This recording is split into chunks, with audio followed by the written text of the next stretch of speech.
Subscribe to Dr. Saima Shahid's YouTube channel and hit the bell icon. السلام علیکم، میرا نام ڈاکٹر سائمہ شاہد ہے اور میں آپ سے اپنے کچھ خیالات اور مشاہدات شیئر کرنے کے لیے حاضر ہوئی ہوں۔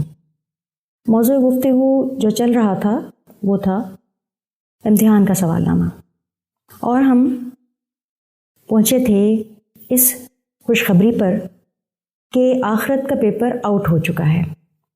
3 سوال قبر کے اور 5 سوال حشر کے بتا دیے گئے ہیں۔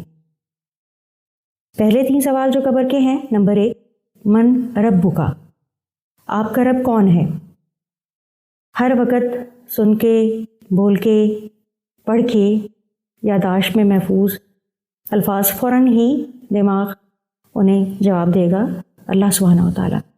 لیکن دل جو نفس کے زیر اثر اللہ ہی سب سے بڑا ہے جانتے ہوئے بھی غیر اللہ کے آگے ڈرتا رہا، جھکتا رہا، جو اللہ کو رازق جان کر بھی بھوک اور غربت کے خوف سے نوکری بچانے کے لیے ایمان بیچتا رہا، وہ نہیں کہہ پائے گا۔ جب دل اور دماغ کا جواب ایک نہیں ہوگا تو زبان اقرار نہیں کر سکے گی۔ دوسرا سوال ہوگا من نبیو کا، آپ کے نبی کون ہیں؟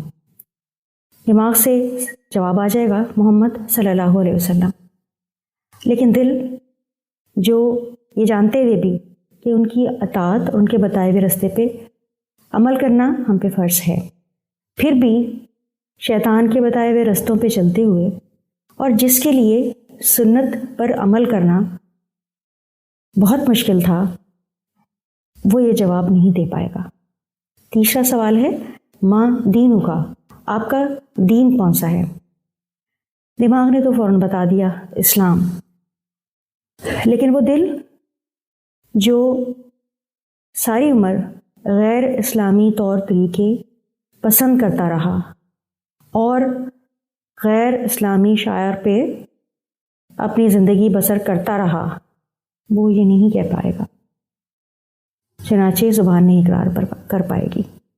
اگر یہ تینوں سوالوں کے جواب ہو جاتے تو پھر پوچھا جاتا کہ آپ کو یہ علم کہاں سے حاصل ہوا؟ دماغ کہتا قرآن کریم فرقان حمید سے، لیکن دل جس نے کبھی قرآن پاک کو علم اور ہدایت حاصل کرنے کی نیت سے پڑھا ہی نہیں، بلکہ ایک ایک حرف پہ 10 نیکیاں کمانے کے لیے پڑھا، وہ کیسے یہ جواب دے سکتا ہے؟ اگلے 5 سوال ہیں حشر کے۔ نمبر 1، زندگی کا وقت کیسے گزارا، جوانی کیسے گزاری؟ نمبر 3، علم کتنا حاصل کیا اور کتنا عمل کیا؟ نمبر 4، مال کیسے کمایا؟ نمبر 5، مال کیسے خرچ کیا؟ ان سوالوں کی تفصیل میں جانا تو ممکن نہیں ہے، بس ایک گزارش کروں گی آپ سے، روزانہ 24 گھنٹے میں سے 5 منٹ ہم کو نکالنے چاہیے، 1 منٹ ایک سوال کے لیے۔ چشم تصور سے اپنے آپ کو اللہ کے حضور دیکھیں اور اپنے آپ سے یہ سوال پوچھیں، اور پھر دیکھیں کہ اس کا جواب جو آپ کے اندر سے آتا ہے کیا وہ اللہ کو راضی کر دے گا؟ اگر جواب ہے ہاں تو آپ کو بہت مبارک ہو، آپ بہت خوش قسمت ہیں، لیکن اگر ہاں میں جواب نہیں آتا تو پھر جلدی کیجیے۔ مہلت عمل جو اب آپ کے پاس ہے اس کا لمحہ لمحہ بہت قیمتی ہے، اور اللہ کی رضا حاصل کرنے کے لیے جت جائیے۔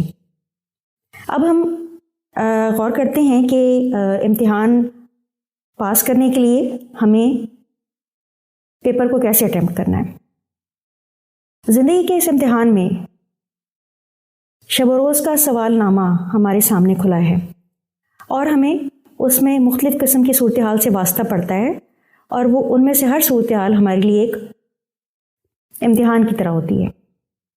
بعض اوقات ایسی صورتحال ہوتی ہے جو بظاہر بہت خوشگوار ہوتی ہے کہ اس میں سارے حالات موافق ہیں، بہت ریل پیل ہے، ہر نعمت فراوانی کے ساتھ میسر ہے، مال، جان، صحت، اولاد، ہر قسم کی نعمتیں، بلکہ کبھی کبھی یہ گمان ہوتا ہے کہ جیسے اللہ تعالیٰ ہم سے بہت راضی ہے اور یہ کسی نیکی کی جزا ہے، لیکن یہ غلط ہے۔ یہ دنیا جزا اور سزا کی جگہ نہیں ہے، یہ امتحان کی جگہ ہے، اور یہ بھی امتحان ہی کی ایک شکل ہے۔ اس امتحان کو پاس کرنے کے لیے جو چیز آپ کے کام آئے گی وہ ہے شکر۔ بہترین شکر وہ جو اللہ کو پسند آ جائے۔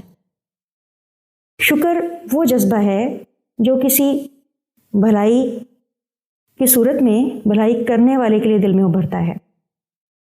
ایک بہترین شکر وہ ہے جس میں آپ سرتاپا شکر گزار ہو جائیں، یعنی شکر بالقلب، شکر باللسان، شکر بالجوارح۔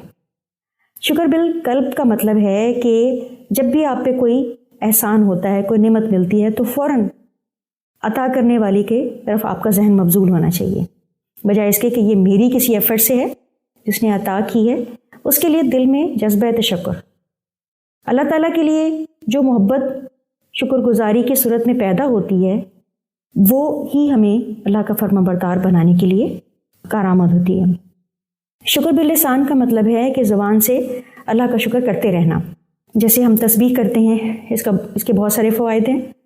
ذہن اگر ہمارا اس شکر کی طرف سے ہٹتا ہے تو زبان کی تکرار ہمیں دوبارہ یاد دلا دیتی ہے۔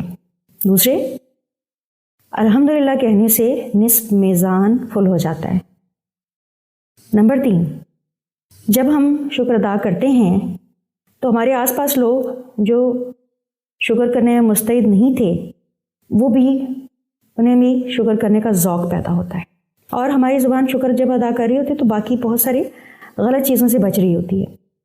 شکر بالجوارح کا مطلب ہوتا ہے کہ اپنے سارے اعضاء سے اللہ تعالیٰ کا شکر ادا کرنا۔ اس کا مطلب یہ ہوتا ہے کہ اللہ تعالیٰ نے جو اعضاء عطا کیے ہیں، جو ہمیں حسیات عطا کی ہیں، ان کو اللہ کے نافرمانی کرنے والے کاموں سے ہٹا کر اللہ کی رضا حاصل کرنے والے کاموں کی طرف لگا دینا۔ جیسے آنکھیں اگر اللہ کی حرام کردہ اشیاء کو دیکھتی ہیں تو اس کی بجائے انہیں اللہ کی نشانیاں دیکھنے اور اللہ کا اتارا ہوا علم حاصل کر کے علم کو پھیلانے کے لیے کام کرنا چاہیے۔ ہاتھ بجائے اس کے کہ چوری یا قتل میں استعمال ہوں، بلکہ انہیں اللہ کے رستے میں رزق حلال کمانے کے لیے اور دوسروں کی مدد کرنے کے لیے استعمال کریں۔ پیٹ کا شکر یہ ہوگا کہ اسے حرام سے بچایا جائے، اسی طرح باقی اعضاء۔ شکر ادا کرنے کا بہترین طریقہ یہ ہے کہ اللہ تعالیٰ کی عطا کردہ سب نعمتوں کو اللہ تعالیٰ کے رستے میں ہی لگا دیا جائے۔ پھر بھی میں کہتی ہوں کہ ہم شکر کا کوئی حق ادا نہیں کر پاتے۔ وہ جو غالب نے کہا ہے نا، جہاں دی ہوئی اسی کی، حق تو یہ ہے کہ حق ادا نہ ہوا۔ باقی کوشچن کو اٹیمپٹ کرنے کے لیے انشاءاللہ اگلی ویڈیو میں بات ہوتی ہے۔ اللہ حافظ۔